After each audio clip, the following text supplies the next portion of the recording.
काम में जाना।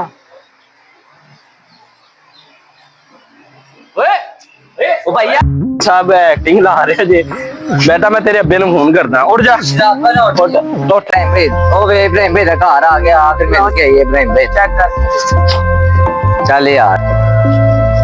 ओए आवाज किधरों आ गई? आवाज आ रही किधरों? ओए ये आते अरे ना आते अपने महल्ले के मुंडे नहीं वो नहीं आए ना वो जो नए आए हैं वो यार सिगरेट पी रहे हैं यार।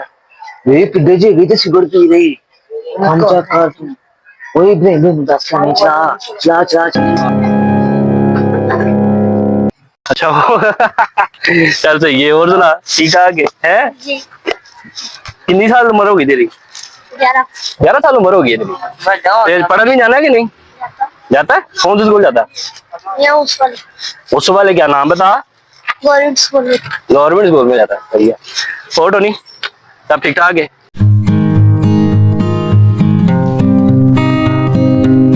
अरे भाई इब्राहिम भाई वो यार वो महल्ले च मुंडे नवे नहीं आए जेडे वो यार वो जेडे नवे आए ने छोटे छोटे दो बच्चे ने वो तो सिगरेट पी रहे सी मैं देखया ओए ऊपर नुक्कड़ पे बैठ के छोटे बच्चे ही सिगरेट पी रहे सी। अच्छा छोटे छोटे बच्चे सिगरेट पी रहे ने और कर रहे ने गल चलिए फिर उन्ना आहो यार ओए पुत्र तू इंज कर चल दो हां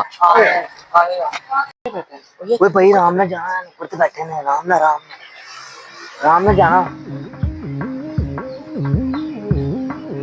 भैया लगे यार छोटे छोटे है सिगरेट पींदे ओए नहीं मारना नहीं बुरी गल होगी। इधर आयो तुसी मैनू सारिਆਂ ਨਾਲ ਪਹਿਲੇ ਇੱਕ ਗੱਲ ਦੱਸੋ ਦੋਵੇਂ ਤੇ ਸਿਗਰਟ ਕਿਹਨੂੰ ਵੇਖ ਕੇ ਪੀਣਾ ਸ਼ੁਰੂ ਕੀਤਾ ਤੂੰ ਸਿਗਰਟ ਹੈ ਪਤਾ ਓਏ ਓਏ ਮੈਂ ਤੇਰੇ ਘਰ ਦੱਸ ਦੇ ਨਾ ਮੈਂ ਤੈਨੂੰ ਦੱਸ ਦੇਣਾ ਉੱਠ ਜਾ ਸਹੀ ਹੋ मैं सारी सिगरेट ला देनी तेरी। साहब एक्टिंग ला रहे जे बेटा मैं तेरे अब्बे नु फोन करदा उठ जा उठ उठ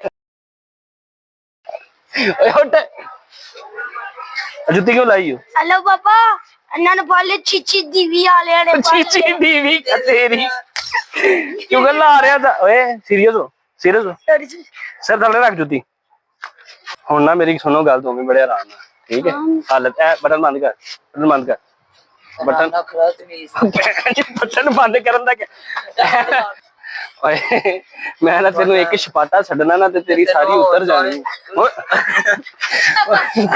अपने फौजी ओए साजी मैं ते कहना दो अन्ना दोवां दे बुलाने का मार के अन्ना नु कॉल भाई ओए इधर आ एक मिनट ए सर देखो जी एक मिनट इन्हां दे घर इन्हां को लेके जा चलो सानू इन्हां दे चल बाय बाय बड़ा ना साजी वे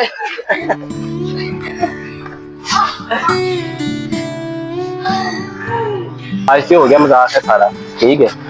नेक्स्ट टाइम जे मैं तुहानू वेख लिता ते मैं तुहाडे घर दस जांगा अज नहीं दसांगा क्योंकि पहली बारी मैं तुहानू वेखिया तुसीं साडे महल्ले च भी नवे आए लिहाजा अज तो बाद तुसीं हरकत नहीं करनी बेटा बड़ा बुरा होंदा है तुहाडे पेपर खत्म हो जाएंगे हले तो तुहाडियां उमरां ही छोटियां माँ प्यो ने इस वजह थोड़ी तुहानू ना पा रहा ते अज तो बाद तुसीं सिगरेट नहीं पीनी ठीक है।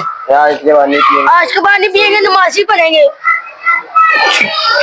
यार हरकत कर रही है मैं की करा इन्हें बात नहीं आना मेरी गल समझ आ गई है दोवां नू आ गई है हुण अज तो बाद तुसीं ए गलत काम नहीं करनी पक्की गल है प्रॉमिस चलो जी ठीक हो गया गुड चलो जाओ अल्लाह हाफिज।